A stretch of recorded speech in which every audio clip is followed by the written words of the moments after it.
Alors, le sujet dont je viens vous entretenir aujourd'hui est un sujet extrêmement pénible. Je n'ai pas fait ma spécialité, je ne le ferai jamais, de raconter des atrocités, donc je n'en raconte pas. Je me contente d'approcher le phénomène sur le plan à la fois historique et juridique, et je vais vous choquer. Alors, je viens vous parler d'un sujet que j'ai appelé les crimes institutionnels contre les enfants. C'est une réalité sur laquelle je suis remontée jusqu'à 1750. Je sais qu'il y a des précédents. Je sais qu'il y a eu, peu après la mort de Jeanne d'Arc, un procès retentissant qui a été le procès de Gilles de Rais. Gilles de Rais ayant été un grand capitaine des armées de Jeanne d'Arc, qui est mort sur le bûcher pour avoir violé et assassiné des centaines d'enfants que ces sbires ramassaient dans les campagnes sur le chemin de l'école et dont il faisait ses proies. Et je vous assure que la réalité des crimes de Gilles de Rais est absolument incontestable. Vous avez un historien décédé maintenant, Jacques Hers, qui a fait toute l'étude et qui dit « Arrêtez de dire n'importe quoi sur Gilles de Rais, c'était un pédocriminel abominable ». Mais je ne suis pas remontée jusqu'à là. Je me suis contentée de commencer en 1750, puisque l'événement dont je vais vous parler est celui dont la découverte a justifié que je reprenne mes études d'histoire et que j'aille voir ce qu'il y avait derrière. Voilà. Donc j'avais 51 ans. C'était il y a bientôt 20 ans. Voilà. Qu'est-ce qui se passe en 1750 ? 1750 qui correspond à peu près au milieu du règne de Louis XV.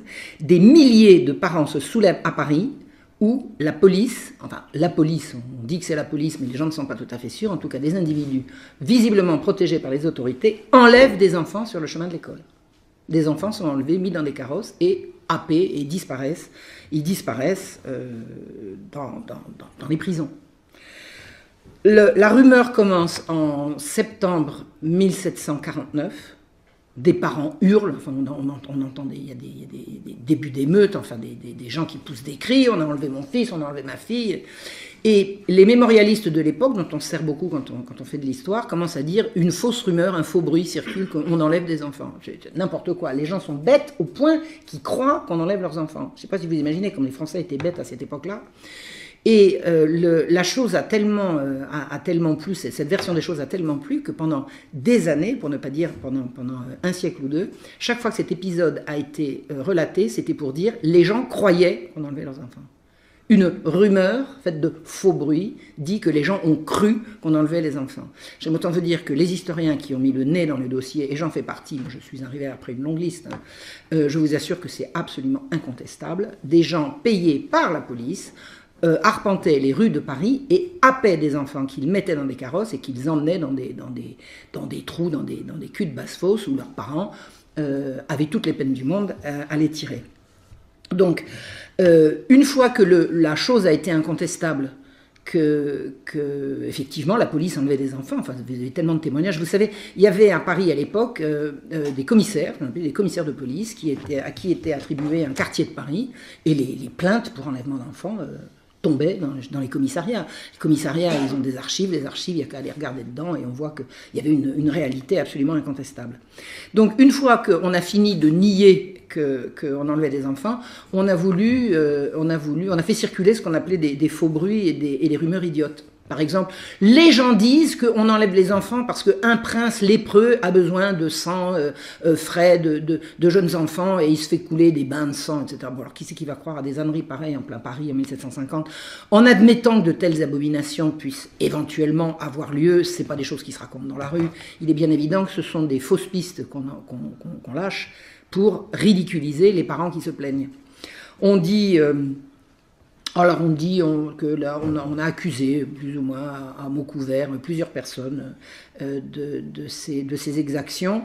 Et rapidement, la chose ne tient tellement pas debout qu'on évacue l'explication en même temps que le fait. C'est-à-dire que non, on n'enlève pas des enfants. Et finalement, les émeutes vont se faire de plus en plus violentes et vont pousser le pouvoir à réagir. Au bout d'un moment, il y a mort d'homme. C'est-à-dire qu'il va y avoir des émeutes tellement violentes que vous avez des enleveurs d'enfants qui vont être massacrés par la foule. Massacrés. Et alors, la dernière émeute, c'est le 22 mai 1750, en face de l'église Saint-Roch. Je ne sais pas si vous connaissez l'église Saint-Roch à Paris. Il n'est pas resté grand-chose du dernier enleveur d'enfants de cette période. La foule l'a vraiment piétiné, massacré, à coups de planche à clous, enfin bon, voilà. Et la colère ne s'est absolument pas calmée. La colère ne s'est pas calmée parce que les autorités continuaient de nier les faits. Donc, à partir du moment où il y a eu mort d'homme, il y a eu procès. Et à partir du moment où il y a eu procès, eh ben c'est là qu'on a commencé à avoir des témoignages. Et sans témoignages, on ne peut pas grand-chose. Les témoignages sont... J'ai eu entre les mains le procès, le carton du procès des enlèvements d'enfants. C'est quelque chose d'énorme. C'est énorme. Vous avez des centaines de témoignages. C'est absolument gigantesque. Et les émeutes violentes, rien que sur le mois de mai, il doit y en avoir eu 4 ou 5, et il y en avait sans arrêt. Vous avez des échauffourées depuis le mois de septembre jusqu'au 22 mai. Avec des cavalcades dans les rues, vous avez de temps en temps, vous avez par exemple un petit garçon ou une petite fille qui se fait happer par un enleveur d'enfants qui le jette dans un carrosse, quelqu'un le voit, hurle, et vous avez les gens qui descendent des fenêtres et qui s'arment de bâtons, enfin des chasses à l'homme, des véritables chasses à l'homme. Et il y avait déjà eu une telle chasse à l'homme et une telle rumeur aussi grave en 1720. Alors 1720, c'était l'époque de la Régence, et c'était l'époque où on cherchait des gens à envoyer aux colonies, vous savez, pour faire fructifier les investissements qui avaient été faits par la Compagnie des Indes en Louisiane. Donc on avait enlevé des enfants à ce moment-là. Et il y avait déjà eu des émeutes extrêmement violentes. Et l'attitude des autorités avait déjà consisté à minimiser, on ne c'est pas vrai, laissez tomber. Donc, un procès a eu lieu, et au cours du procès, des policiers sont venus exhiber les ordres écrits du lieutenant général de police qui leur disait « Vous allez nous enlever des enfants et vous toucherez tant par pièce ». Vous imaginez? Vous imaginez? Le lieutenant général de police, il a fait profil bas, mais c'est évidemment lui qui donnait les ordres. Et ce procès a été une véritable mascarade parce que les enleveurs d'enfants s'en sont tirés et 3 émeutiers ont été pendus. Le début du discrédit de la royauté, c'est ce moment-là. C'est-à-dire que la foule qui était massée par dizaines de milliers, tout Paris était sorti, n'a pas compris que le roi ne fasse pas grâce à 3 émeutiers qui avaient défendu leur petit frère ou leur petite sœur, ou leur fils. Alors, il y a une chose qu'on peut comprendre, c'est qu'à partir du moment où l'État veut conserver sa crédibilité, il ne peut pas... il y a eu mort d'homme, donc on est bien obligé de faire une sanction. Il pouvait prononcer une sanction sévère et faire jouer la grâce immédiatement. Et le roi n'a pas voulu. Et je ne m'explique pas pourquoi Louis XV, il n'a jamais accordé aucune grâce. Aucune. Et là, c'était vraiment le moment de la donner. Le discrédit qui est tombé sur le roi de France à ce moment-là est énorme. Énorme. Parce que personne ne pouvait concevoir qu'on ne se révolte pas si on vous enlève vos enfants. Alors je vous rassure, les enfants ont été retrouvés, pour la plupart, pas tous, mais les enfants qui ont été enlevés à l'occasion de ces émeutes ont tous retrouvé leur foyer. Mais depuis le début, enfin depuis la période de la Révolution française, pendant tout le XIXe siècle jusqu'à la deuxième moitié du XXe siècle, chaque fois qu'on a évoqué ces affaires-là, ça a été pour minimiser les faits et porter le discrédit sur ces parents imbéciles qui s'imaginent qu'on enlève leurs enfants. Et je vous assure que des dizaines et des dizaines d'enfants ont été enlevés. Alors, j'ai retrouvé, alors c'est pas moi qui ai cherché, hein, j'ai suivi la trace de mes prédécesseurs, la trace de listes, j'ai retrouvé des listes d'enfants enlevés qui étaient mis dans des espèces de dépôts d'avant la prison, si vous voulez, où un inspecteur de police leur rendait visite et marquait « jolie figure, pas de parents » ou des choses comme ça. Attendez, ça ressemble à s'y méprendre à une inspection. À une inspection pour ce qu'on va faire des gosses. Quand on sait la réalité des trafics d'enfants, j'aime autant vous dire qu'un inspecteur de police qui va dans un dépôt où on a mis des enfants enlevés et qui note que celui-là a une belle figure, j'aime autant vous dire que ça n'a absolument rien à voir avec un rapport de police. C'est extrêmement choquant. Extrêmement choquant. On a accusé, bien sûr, alors le roi d'avoir donné l'ordre de ces enlèvements. C'est non. C'est non, c'est impensable. C'est impensable. Le roi a été outré, on l'accuse de ça. Il a été outré. Alors il faut savoir que le roi, s'il avait en principe énormément de pouvoir, il ne les avait pas tous, et notamment il avait en face de lui une magistrature absolument rétive à toute idée d'obéissance à l'autorité royale, et qui tenait ces choses-là, c'est les magistrats. Ce sont les magistrats. Donc, Le lieutenant général de police, qui s'appelait Nicolas René Berrier, lui dépendait directement de l'autorité du roi, mais il était absolument en cheville avec les magistrats, c'est une évidence. Et les ordres qu'il a donnés ne correspondent absolument pas à une injonction que lui aurait donnée le roi. Il est impensable d'imaginer. Et je l'ai cru au début, alors je vous en parle à mon aise, j'ai cru au début, quand j'ai commencé ma recherche, j'étais sûr que j'allais trouver que le roi avait donné des ordres comme ça. C'est non. Mais le roi, il a fait autre chose. Donc, que sont devenus ces enfants? Où étaient-ils pendant qu'ils ont été enlevés? J'ai cherché, j'ai rencontré un monsieur, alors c'est très intéressant l'aspect, tout ce qui vous mène à une recherche, parce que la recherche c'est une chose, mais les découvertes, ça vient de n'importe où. Il y a un monsieur, je ne sais pas s'il est anglais ou américain, je crois que c'est un américain, un historien américain, qui s'appelle Dale Van Clay, qui a recherché si, dans l'affaire de Damien c'est ce domestique qui a attaqué le roi en 1757 et qui a été abominablement mis à mort parce qu'il avait planté un couteau dans le dos du roi. Et ce Dale Van Clay s'est demandé si Damien n'aurait pas eu sa fille enlevée au moment des enlèvements d'enfants, ce qui aurait justifié qu'il attaque le roi. Et j'ai rencontré ce Dale Van Clay, c'est vraiment émouvant, il n'a pas trouvé. Alors il a dit, c'est une fausse piste, Damien a dit n'importe quoi. Et moi, parce qu'il a évoqué cette piste-là, moi j'ai cherché et moi j'ai trouvé. Effectivement, Damien a bien eu sa fille enlevée en 1750. Et 7 ans après, il a attaqué le roi. Et je vous assure que là, les choses se tiennent. Ça n'est pas le roi qui a donné l'ordre qu'on enlève des enfants, mais Damien, qui était domestique du frère de la marquise de Pompadour, était à portée de savoir que le roi de France couchait avec des petites filles, des prépubères. Et la puberté à l'époque, contrairement à ce qu'on croit, c'était beaucoup plus tardif qu'aujourd'hui. Donc à l'époque, une fille de 15 ans était à peine pubère et le roi couchait avec des petites plus jeunes que ça. Et Damien a été à portée de le savoir, puisqu'il était domestique d'un des fournisseurs de la chair fraîche pour le roi, le frère de la marquise de Pompadour. Et Damien avait eu en 1750 sa fille enlevée à Paris par les archers. Ça, c'est ce qu'on découvre. Alors, quand j'ai rencontré Dale Van Clay, il a cherché les enfants enlevés dans la prison du Châtelet. Il dit c'est n'importe quoi, il n'y a pas d'enfants enlevés au prison du Châtelet. Donc il n'y a pas d'enfants enlevés. Sauf que les enfants enlevés, ils n'étaient pas au Châtelet, ils étaient à l'hôpital général. Et moi je suis arrivé à l'hôpital général, j'ouvre les ravagés de l'hôpital général, ils étaient tous là. Pas la fille de Damien, qui vraisemblablement a été libérée tout de suite. Il y a eu une gigantesque émeute dans le quartier où Damien habitait, une gigantesque émeute. Il est absolument évident que la fille de Damien a été raflée par ses gosses et vraisemblablement libérée très rapidement, parce que ça s'est fait, ça ce sont des conclusions que je tire, au moment où les émeutes étaient tellement violentes qu'au bout d'un moment, il lâchait les gosses, quoi.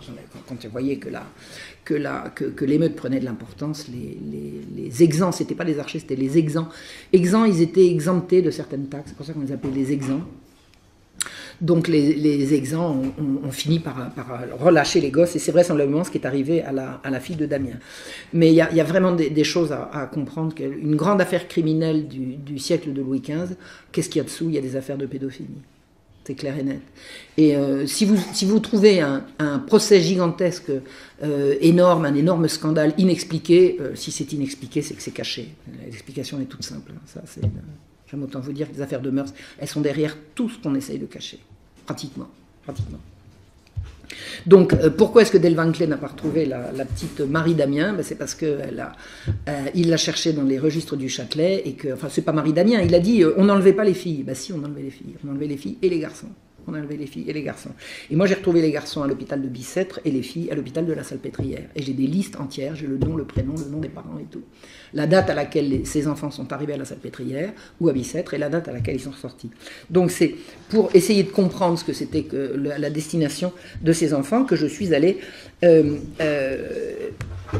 étudier ce que c'était que l'hôpital général. C'est l'ancêtre de l'assistance publique ou de l'ADAS ou de l'ASE. Alors, hôpital, à l'époque, ça n'est pas l'hôpital d'aujourd'hui. Aujourd'hui, un hôpital, c'est un lieu pour soigner les malades. À l'époque, un lieu pour soigner les malades, ça s'appelle un hôtel-dieu. Donc, ce qu'on appelle l'hôpital, c'est l'asile.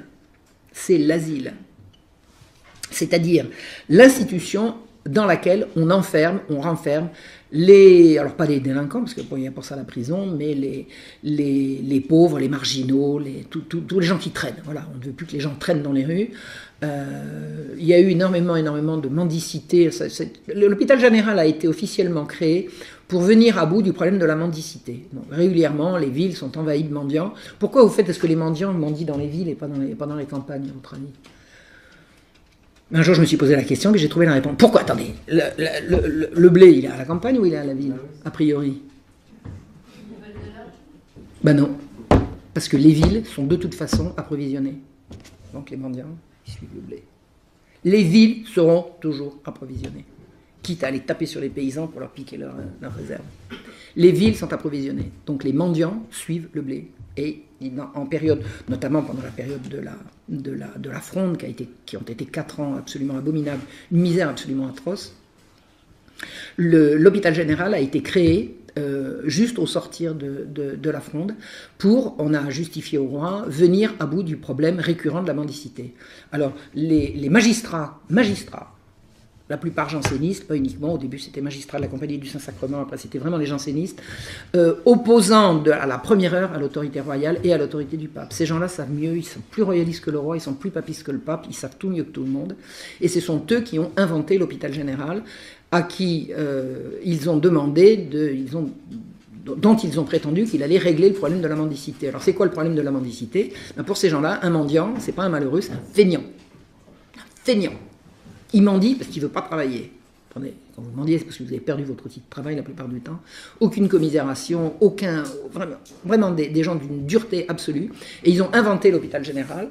Et le roi, je ne vais pas vous faire tout ça sur l'hôpital général, mais enfin, le roi a accepté de laisser ses magistrats absolument rétifs à toute autorité au-dessus de leur tête, à régler le sort de tous les miséreux, et ça a été une abomination. Il y a un terme pour décrire le mode de fonctionnement de ce qu'était l'hôpital général, ça s'appelle concentrationnaire. Le mot est arrivé après, mais la chose elle peut absolument être décrite, c'est-à-dire c'est un lieu ouvert, à ciel ouvert, dont on ne peut pas sortir, dans lequel le droit ne s'applique plus. Le droit ne s'applique plus. C'est exactement l'hôpital général. Donc, c'est un lieu de maltraitance odieuse en direction des pauvres. Les pauvres, vous savez, pour les jansénistes, un pauvre, s'il n'avait pas péché, le bon Dieu lui aurait donné de l'argent. Vous voyez le genre de chrétiens que ça fait, ces gens-là. Alors, ils sont tous riches. Ils sont tous riches. Je ne dis pas que tous les jansénistes sont riches, mais tous les magistrats jansénistes sont des gens qui occupent le haut du panier. Ils ont une haine de tout ce qui est faible. C'est absolument effrayant. Donc, l'hôpital général dans lequel personne ne peut aller regarder ce qui se passe, tenu par des magistrats qui font rafler dans les rues tous les gens qui sont en situation de précarité. Et ils sont à l'hôpital général pour travailler. Et les donneurs d'ordre qui vont leur fournir du travail, par exemple des trucs à tricoter, ce sont les petits camarades, si vous voyez ce que je veux dire. C'est-à-dire que, bon. En plus, comme c'est une œuvre de charité, le roi accorde des exemptions d'impôts et de taxes sur tous les produits qui rentrent à l'hôpital général. Je ne vous dis pas le trafic de produits hors taxes qu'il y a. Enfin, vous imaginez. Le lieu de toutes les exactions, à la fois les exactions contre les pauvres qui sont maltraités, fouettés, enfin c'est une abomination. Il y avait régulièrement, alors je l'ai étudié sur la Salpêtrière, mais c'est vraisemblablement la même chose sur Bicêtre, mais vraisemblablement pour la Salpêtrière, j'en suis sûr, il y avait régulièrement dans Paris ce qu'on appelait la plainte de la Salpêtrière, c'est-à-dire un hurlement de révolte de toutes les prisonnières ensemble qui hurlaient au milieu de la nuit et ça réveillait les Parisiens. C'est abominable. C'était tenu de main de maître par les magistrats du Parlement de Paris, des officières qu'on appelait les sœurs machin ou sœurs trucs qui n'étaient absolument pas religieuses, c'était des laïcs, c'était des orgies, je ne vous raconte pas. Toutes les officières, elles avaient au moins un amant parmi les prêtres de l'institution et un autre parmi les magistrats du Parlement de Paris. C'était, et alors, à coups de fouet, à coups de absolument affreux. Lieu de corruption, de scandale, de prévarication et de vice. Et ça, le roi Louis XIV avait signé l'édit de fondation de l'hôpital général, il n'y avait plus moyen d'y mettre de l'ordre. Là est concentrée la résistance à l'autorité par des notables absolument pourris, odieux, menteurs et tout-puissants, parce que ce sont eux qui disent la loi. C'est le roi qui fait la loi, mais eux, ils la disent. Ils disent le droit. C'est-à-dire qu'ils peuvent vous arrêter et faire de vous ce qu'ils veulent. Conclusion. La plupart des enfants que j'ai trouvés dans les registres de l'hôpital général, ils ont été rendus à leurs parents. Alors, sauf quelques-uns qui ne l'ont pas été, je ne sais pas ce qu'ils sont devenus, mais j'ai suivi la trace d'enfants qui n'ont pas été rendus à leur mère, et quelques années après, ils ont disparu.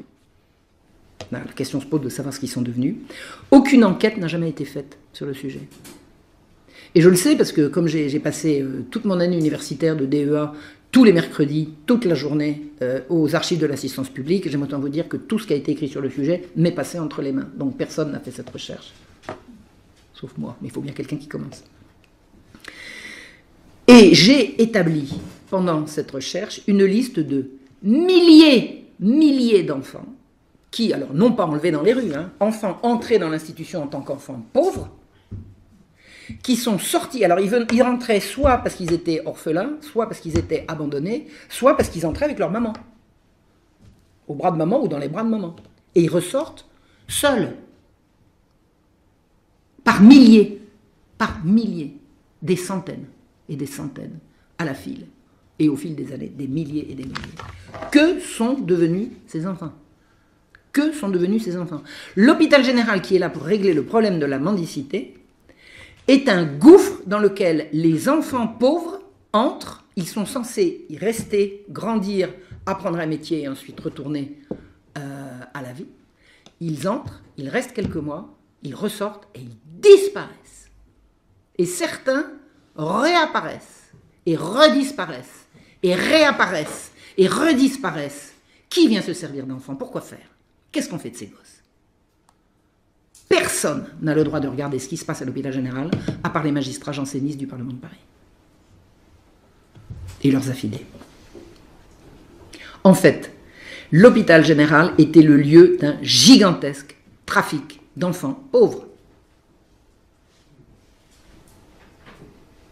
Et je n'ai regardé que la Salpêtrière. Non, j'ai regardé également la Pitié. La Salpêtrière, c'était les petites filles à partir de 6 ans. Bicêtre, c'était les garçons à partir de 6 ans. Non, les femmes. La Salpêtrière, c'était les femmes et les enfants et les petites filles de 0 à l'âge adulte. Mais les petits garçons, ils étaient séparés en deux. Vous avez les petits garçons à partir de 12 ans qui étaient à Bicêtre, et de 5 à 12, ils étaient à la Pitié. Donc il y avait un truc spécial pour les petits garçons. Et là, j'ai regardé les registres, c'est pareil, ça disparaît, en veux-tu, en voilà. Ils rentrent, ils sortent. Un enfant qui sort de l'hôpital général, il a forcément une destination. Soit il va à l'hôtel-Dieu parce qu'il est malade, soit il y a son papa qui est réapparu et qui le récupère, soit il va être adopté, ce qui n'existe jamais. Ça, c'est une vue de l'esprit, l'adoption, ça n'existait pas à l'époque. Mais il y a eu quelques cas. Soit il part en apprentissage. Mais celui qui ne va pas à l'hôpital, qui est pas repris par ses parents, qui ne va pas en apprentissage, il va où ? Et il n'y a plus d'autres institutions. L'hôpital général a absorbé tout ce qui concerne les enfants perdus. C'est l'œuvre à l'origine du grand Saint-Vincent de Paul. Et quand Saint-Vincent de Paul, quand les gens qui ont fondé l'hôpital général sont allés le voir en disant « Monsieur Vincent, nous allons créer un hôpital, est-ce que vous nous confieriez vos enfants ?» Il a dit « Moi vivant, vous n'aurez pas mes enfants. » Donc ça vous laisse vous imaginez l'horreur, les horreurs qu'il peut y avoir derrière. Donc, le soupçon de trafic sexuel sur ces enfants est énorme. On n'a évidemment pas de preuves. Mais il faut savoir que cette période-là, c'est ce qu'on appelle la période des Lumières. L'encyclopédie, c'est la fin des années 40, ça commence à la fin des années 40. Vous avez tout un tas il y a ça à tous les siècles, c'est pas les Lumières qui ont inventé ça, mais enfin disons que le mouvement bat son plein de revendiquer une morale libertaire. Enfin, on disait pas libertaire à l'époque, on disait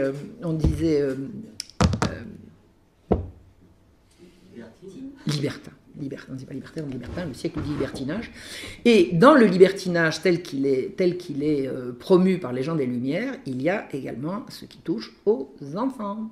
Voilà, moi j'ai retrouvé des textes. J'ai retrouvé des textes. Alors, c'est pas dit de façon aussi crue qu'aujourd'hui, où maintenant on vous montre tout, on vous dit tout, mais je vous assure que c'est absolument incontestable. Donc, vous avez un mouvement qui dit que plus le partenaire est jeune, et mieux c'est, et ça va jusqu'aux petits-enfants. Et il est avéré, il est incontestable que le roi mangeait de ce pain-là. Alors, avec cette différence quand même, c'est qu'il n'a jamais réclamé d'enfants, il n'a jamais chassé d'enfants. On lui en a fourni et il a consommé. Il y a une gradation quand même. Hein. Vous savez, je ne dis pas ça pour excuser le roi, il y a une gradation. Il y a celui qui chasse et puis qui chasse, qui viole et qui tue, ça existe. Et puis il y a celui... attendez, pourquoi est-ce qu'on a corrompu le roi, à votre avis? Parce qu'on tenait, et ça marche encore. Ça marche encore aujourd'hui. Vous faites coucher quelqu'un avec un enfant, vous le tenez, c'est tout, c'est comme ça. Après, il fera ce qu'on lui dit de faire. Et j'aime autant vous dire que dans la gigantesque bataille des sacrements et de l'hôpital général, j'ai très bien compris pourquoi le roi a finalement cédé. Je vous laisse le deviner. Donc, l'analyse des archives de la police des mœurs, parce qu'il y avait une police des mœurs à l'époque, montre que la pédophilie était impossible dans le réseau de prostitution habituel qui était très très étroitement surveillé par la police. C'est-à-dire qu'un amateur de chair fraîche ne pouvait pas trouver à satisfaire son vice dans le réseau de prostitution habituel. Pourquoi? Parce que dans ce milieu de libertinage, il y a des limites qu'on ne franchit pas. Et la pédophilie, c'est celle qu'on ne franchit pas. On ne couche pas avec des gosses. Point. C'est comme ça. C'est peine de mort immédiate. Bim. Donc, où vont les amateurs? Il y a une promotion de la pédophilie, à mots couverts, mais c'est une promotion quand même. Et on sait que le réseau de prostitution habituel ne va pas fournir. Ah ben moi j'ai trouvé. C'est à l'hôpital général. Alors je vais vous raconter quelque chose. Vous avez les enfants qui étaient abandonnés par leur maman à la naissance. Ils allaient dans une institution qu'on appelait la couche. C'est ça qu'avait créé le grand monsieur Vincent. Quand ils arrivaient, alors soit ils allaient à la couche du Parvis, c'est en face de Notre-Dame. Quand ils revenaient de nourrice, ils allaient dans une autre institution qui s'appelait également la couche, qui était rue Saint-Antoine, où ils résidaient, alors garçons et filles mélangés, de retour de nourrice de 2-3 ans jusqu'à 5-6 ans. Et à 5-6 ans, les petits garçons vont à la Pitié et les petites filles vont à la Salpêtrière. J'ai retrouvé tous les registres d'entrée et de sortie de la couche, de la Salpêtrière et de la Pitié. Les enfants qui quittaient la couche, garçons et filles mélangés, on a leur nom, leur prénom, leur numéro de matricule, la date à laquelle ils sortent de la couche rue Saint-Antoine. Ils font 500 mètres pour arriver à la Salpêtrière pour les filles et 400 mètres de plus pour arriver à la Pitié. Ils mettent 48 heures à arriver à destination.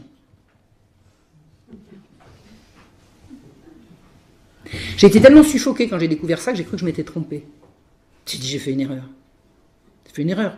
Il est parti le 14, il n'a pas pu arriver le 16. J'ai tout vérifié. Il mettait entre 24 et 48 heures à arriver à destination, à votre avis. Il y a autre chose à comprendre? L'hôpital général est la seule explication plausible. Et on a retrouvé plein de trucs. Enfin, il y a une fille qui s'appelait Marie-Toussine Leblanc, qui était une beauté, paraît-il, absolument renversante. Elle est rentrée... Alors, Marie-Toussine, quand vous voyez ce mot une fois, vous vous en souvenez, hein, Marie-Toussine, c'est rigolo, elle a dû naître le jour de la Toussaint, donc ses parents l'appelaient Marie-Toussine. Et j'ai vu son nom dans les registres de la Salpêtrière. C'est un nom qu'on retient. Bon. Et un jour, j'ai appris qu'il y avait eu un scandale, que Marie-Toussine Leblanc, elle était accusée de se prostituer, etc., etc. Et il y a eu tout un procès, et je me suis amusé à regarder les attendus de ce procès. Et Marie-Toussine Leblanc, elle a été accusée... elle est accusée par son père de se donner au premier venu. Elle a été accusée par des voisins soudoyés par qui il ne fallait pas, que en fait les parents étaient d'accord et que, enfin bon, ça a été un embrouillamini. Et Marie-Toussine Leblanc, elle est rentrée à la Salpêtrière, elle avait 13 ans. Et on la retrouve au bordel en sortant. Alors, sachez une chose, aucune mère maquerelle de Paris n'aurait pris le risque de vendre une virginité. Jamais. Jamais ça leur coûtait trop cher. Eh bien, qu'à cela ne tienne, on l'envoie à l'hôpital général. Et ensuite, elle peut rentrer au bordel. Donc, trafic de prostituées, trafic d'enfants. La recherche n'a jamais été faite sur ce qui se passe à l'hôpital général, à part ce que j'ai fait en écrivant la Marche rouge. Alors la Marche rouge, c'est moi qui ai inventé ça. Hein. Vous savez qu'en 1996, quand il y a eu l'affaire Dutroux, Marc Dutroux, vous avez eu en Belgique ce qu'on a appelé une marche blanche avec des gens. Et moi j'ai appelé ça la Marche rouge parce que c'était sanglant. C'était sanglant. Et les dernières émeutes de mai 1750, les manifestants avaient attrapé les nippes ensanglantées du gars qu'ils avaient... et ils se baladaient comme ça dans les rues, ça évoque quelque chose. Hein, si vous voyez ce que je veux dire. Donc, la recherche n'a jamais été faite sur ce qui se passait à la Salpêtrière, sauf que j'ai fait cette recherche et que maintenant c'est ouvert. À la Révolution, tout le soin des pauvres et tout ce qui concerne l'hôpital général est tombé entre les mains des francs-maçons. Voilà, c'est passé des jansénistes aux francs-maçons. Et ça y est, encore. Ça n'a pas bougé depuis. Ça n'a pas bougé depuis. Le soin des pauvres est passé d'une société secrète à une autre société secrète. Alors moi, je connais un franc-maçon qui me dit « mais pas secret, on est discret ». J'ai dit voilà, « société discrète ». Enfin bref, on n'a pas le droit d'aller regarder. Ce qui fait que jamais les horreurs qui se passaient à l'intérieur n'ont été dénoncées. Donc si ça n'a jamais été dénoncé, pourquoi est-ce que ça serait arrêté, à votre avis? Donc les services sociaux, depuis au moins 1750, non, 1650, parce qu'en 1657, c'est la création de l'hôpital général, 1750, c'est un siècle après les émeutes, depuis 1656, les services sociaux français sont entre les mains de gens qui fonctionnent par cooptation, secret, et qui font ce qu'on ne peut pas savoir, ce qu'on peut soupçonner, avec les enfants qui leur sont confiés. Alors, bon, ça se sait de plus en plus, hein, que des enfants disparaissent, qu'on enlève des enfants à leurs parents, enfin bon, je vais vous en parler plus avant. Alors, quelques mots, alors je vais arrêter sur l'aspect historique de la chose, hein, je vous ai résumé, oui. Est-ce qu'on a des témoignages d'enfants qui sont passés par ces... Dans les témoignages, oui, les enfants racontent, oui, les enfants racontent, oui. Donc ils ne dévoilent pas la chose? Ah mais attendez, dans la Marche rouge, les enfants, il n'y a pas eu le temps de les violer. Attendez, les enfants enlevés, ils ont été récupérés. Non, les témoignages d'enfants sur ce qui se passe à l'hôpital général, rien, c'est le tabou intégral. On ne sait pas ce que sont devenus ces enfants. Tous les enfants qui sont rentrés à l'hôpital général, qui en ressortis, sont disparus. Ils sont sortis des registres. Donc on ne sait pas ce qu'ils sont devenus. On sait que des enfants rentrent, sortent et disparaissent, et que parallèlement, une caste qui refuse d'obéir à qui que ce soit fraye avec des gens qui glorifient le libertinage le plus... Enfin, le libertinage, c'est le crime. Hein. Le libertinage, c'est en principe entre adultes consentants, et là, c'est plus du tout entre adultes consentants. Vous avez un auteur qui s'appelait le Marquis d'Argence, qui a écrit, si vous voulez chercher ça sur Internet, le Marquis d'Argence a écrit une horreur qui s'appelle Thérèse philosophe. Et dans Thérèse philosophe, c'est l'homme de bien, on dit aujourd'hui un intellectuel, mais enfin l'homme de lettres, l'homme inspiré, l'homme au-dessus du panier, doit absolument, s'il veut rester un homme de bien, satisfaire ses pulsions avec ce qu'il trouve. Voilà.